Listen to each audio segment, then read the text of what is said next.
एक ईमानदार पुलिस अधिकारी की कहानी। भारत के एक छोटे से शहर सत्यनगर में एक ईमानदार और निष्ठावान पुलिस अधिकारी अर्जुन राठौड़ का तबादला हुआ।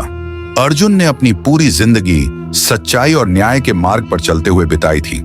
उनके लिए वर्दी केवल एक पोशाक नहीं थी, बल्कि एक जिम्मेदारी थी। अर्जुन राठौड़ बचपन से ही साहसी और सच्चाई के प्रति समर्पित थे। उनके पिता एक स्कूल शिक्षक थे, जिन्होंने अर्जुन को नैतिकता और ईमानदारी के महत्व को समझाया।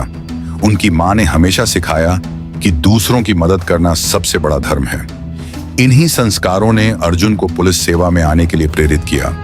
जो पुलिस सेवा में आने के बाद अर्जुन ने कई बार अपने सीनियर अधिकारियों और राजनीतिक दबाव के खिलाफ जाकर सच्चाई का साथ दिया।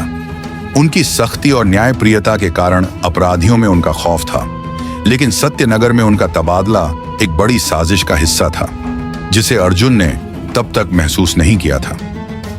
स्थानीय माफिया रघु ठाकुर अपनी ताकत और राजनीतिक संबंधों के कारण पुलिस और प्रशासन को नियंत्रित कर रहा था। रघु ठाकुर का आतंक इतना था कि शहर के लोग उसके नाम से भी डरते थे। ड्रग्स, जमीन हड़पना और हत्या जैसे अपराध उसके लिए रोजमर्रा की बात थी। जब अर्जुन सत्यनगर आए तो उन्होंने तुरंत इन समस्याओं पर ध्यान दिया। उनका पहला कदम था शहर के हर कोने में गश्त बढ़ाना और अपराधियों पर नकेल कसना। उन्होंने छोटे अपराधियों को पकड़कर उनसे बड़े माफियाओं तक पहुंचने की योजना बनाई। अर्जुन के काम करने का तरीका सीनियर अधिकारियों और स्थानीय नेताओं को रास नहीं आया। एक दिन अर्जुन ने रघु ठाकुर के ड्रग्स के गोदाम पर छापा मारा और वहां से करोड़ों का माल जब्त किया। इस घटना ने रघु को भड़का दिया और उसने अर्जुन को मारने की साजिश रचनी शुरू कर दी। इसके बाद अर्जुन को धमकियों का सामना करना पड़ा।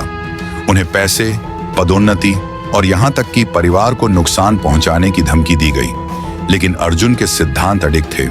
उन्होंने कहा, अगर मैं डर गया तो समाज से सच्चाई का अस्तित्व खत्म हो जाएगा।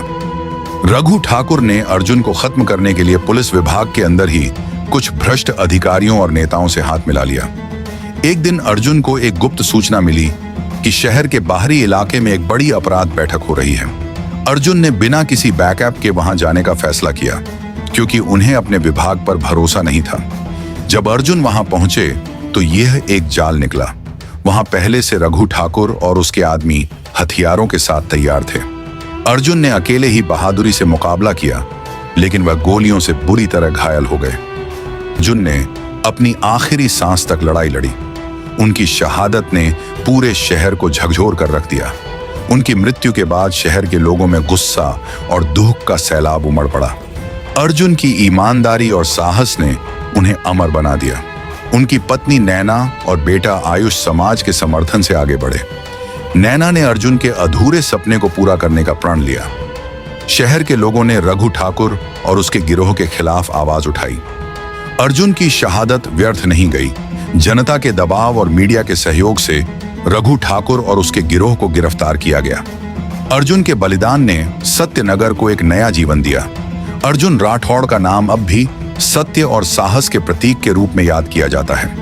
उनकी कहानी हर उस व्यक्ति को प्रेरित करती है जो अन्याय के खिलाफ खड़ा होना चाहता है। शहीद तो चले जाते हैं, पर उनकी कुर्बानियां अमर रहती हैं।